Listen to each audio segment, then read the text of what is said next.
અત્રેના કચ્છ પશ્ચિમ જિલ્લામાં નકલી સોનું પધરાવવાના અને એવા ઘણા બધા બનાવો પાસ્ટમાં બનેલા છે, જે અન્વયે અત્રેના રેન્જ આઈજી શ્રી ચિરાગ કોરડિયા સાહેબે ખાસ સૂચના આપેલી કે આવા બનાવો વધુ ના બને એ માટે તકેદારી રાખવી, જે આધારે અત્રેના એસપી શ્રી વિકાસ સુંડા સાહેબ દ્વારા એલસીબીને ખાસ આ બાબતે કાર્યવાહી કરવા જણાવવામાં આવેલું હતું.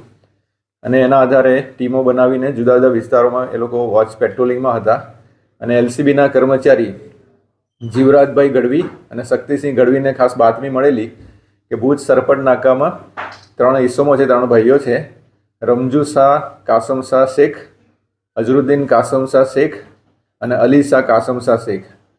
આ લોકો જુદા જુદા ઇન્સ્ટાગ્રામ, ફેસબુક અને વોટ્સએપ ઉપર જુદા જુદા નામની આઈડી બનાવીને વિડીયો અપલોડ કરે છે. એમાં નોટોના બંડલો હોય, એમાં ઉપર સાચી નોટ હોય, બાકીની ખબર ના પડે પણ બંડલ દેખાય. પછી સોનાનું બિસ્કિટ હોય એના વિડીયો.